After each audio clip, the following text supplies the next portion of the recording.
Bonjour Jean Messia. Bonjour. Le congrès du Front National qui s'est tenu ce week-end à Lille marque-t-il selon vous un tournant dans l'histoire du parti? Oui, bien entendu. Le parti, comme vous le savez, existe depuis 1972. Il a connu une évolution progressive d'un parti de contestation à un parti d'opposition.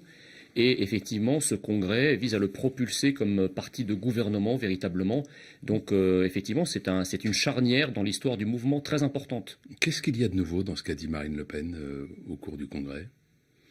Écoutez, il y a... À part cette affirmation que le FN, qui changera peut-être de nom, on va y venir, mais que le FN est un parti qui se veut être un parti de gouvernement. Écoutez, c'est un parti maintenant qui est arrivé, comme chacun sait, au finaliste de l'élection présidentielle. Donc aujourd'hui, nous sommes effectivement un parti qui est prêt à gouverner et le Congrès vise à donner un nouveau souffle à ce parti pour être en mesure de rassembler plus largement que la base électorale du parti pour être en mesure de conquérir le pouvoir. On n'a pas entendu dans son discours Marine Le Pen évoquer la question de la souveraineté monétaire qui était au cœur des préoccupations du Front National et des vôtres en particulier. Où en est votre parti aujourd'hui sur ce sujet? Écoutez, vous tombez mal parce que précisément dans le Congrès, il m'est revenu l'insigne honneur de présenter les résultats du questionnaire sur la souveraineté monétaire, où vous avez sans doute entendu que l'écrasante majorité de nos adhérents est en faveur du retour de la souveraineté monétaire. Alors évidemment, on discute sur le mode opératoire pour y parvenir. C'est important. C'est important, mais je veux dire, on ne peut pas dire que le Congrès n'en a pas traité. Bien au contraire, le Congrès est à prendre dans son tout. C'est pas le discours de Marine Le Pen, c'est un discours de clôture, mais c'est un Congrès qui a duré 24 heures et la question monétaire, il y a eu une part et une belle part. Donc aujourd'hui, si vous voulez, nous n'avons pas changé. Nous sommes toujours un parti souverainiste dans le sens où nous voulons récupérer l'ensemble de nos souverainetés, y compris la souveraineté monétaire.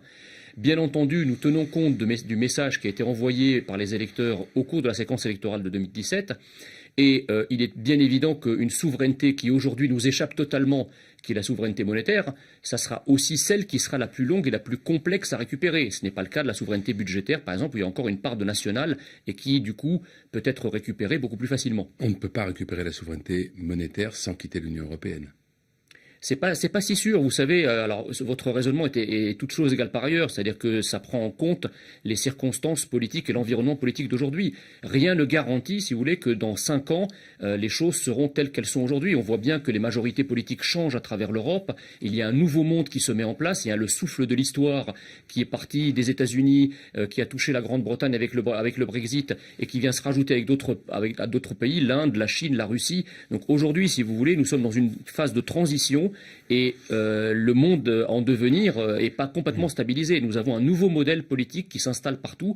Et Marine Le Pen est la représentante de ce nouveau modèle politico-économique qui a tendance à s'installer partout, y compris en Europe. Alors Marine Le Pen, dans son discours de clôture, on est peut-être dans le registre du symbole, mais les symboles sont importants parfois, a proposé le changement de nom du parti qui deviendrait le Rassemblement National. Problème, on a appris presque immédiatement après que le Rassemblement National existe déjà. C'est un parti qui d'ailleurs affirme qu'il a déjà eu des candidats face à des candidats du Front National dans des élections.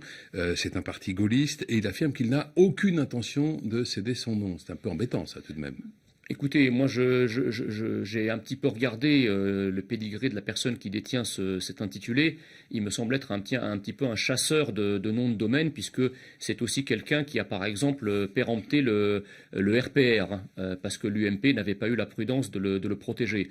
Donc tout ça, effectivement, relève d'un petit problème juridico-financier qui sera tranché probablement dans les jours qui viennent. Vous n'êtes pas inquiet sur ce point? Non, pas du tout. Le Front National deviendra le Rassemblement National?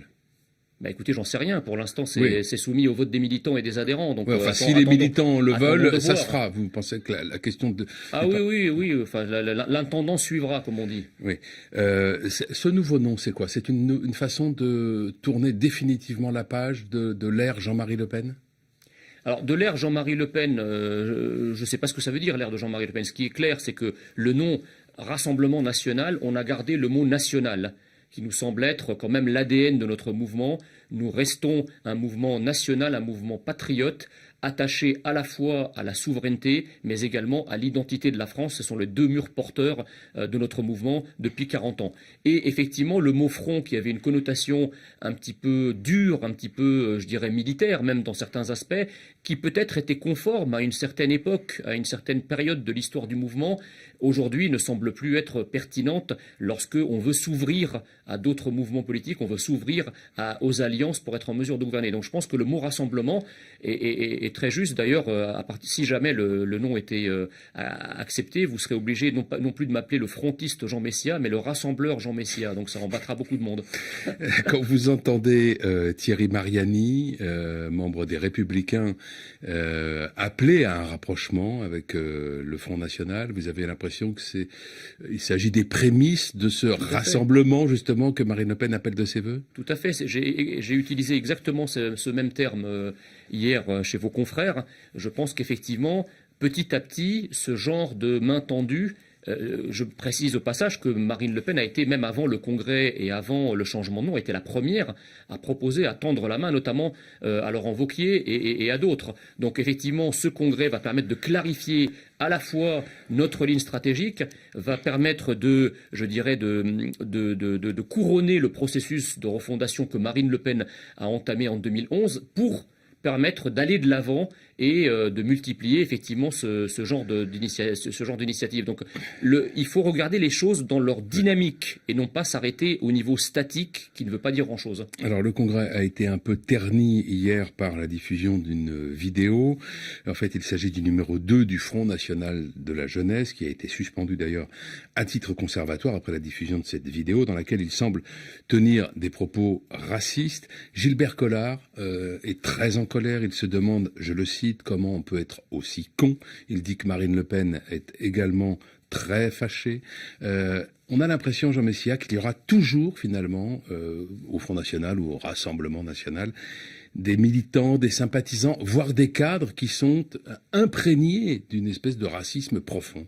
Non, je ne crois pas. D'abord, il faut que les faits soient établis. Pour l'instant, il est suspendu à titre conservatoire. Donc, on attend effectivement une sorte d'enquête interne pour savoir ce qui s'est vraiment passé. Bien entendu, Marine Le Pen, depuis qu'elle est arrivée en 2011 à la tête du parti, a été intransigeante avec ce type de comportement. Dans tous les partis politiques, et En Marche d'ailleurs n'y fait pas exception, on a vu des députés faire preuve de violence, on a vu même des gens flirter avec l'islamisme. Dans tous les partis politiques, on ne peut pas, si vous voulez, surveiller un par un l'ensemble des adhérents et des militants. L'essentiel, c'est pas de contrôler en amont les gens, c'est qu'une fois que de tels comportements sont avérés, la sanction tombe. Et je crois savoir, et je suis sûr, depuis que Marine Le Pen est là, elle n'a jamais fait preuve de la moindre tolérance vis-à-vis de ce genre de propos, s'ils sont avérés, encore une fois. Marine Le Pen a beaucoup parlé de l'immigration dans son discours de clôture. Est-ce qu'il n'y a pas une forme de paradoxe à revenir aux fondamentaux au moment où on veut ouvrir une nouvelle page ?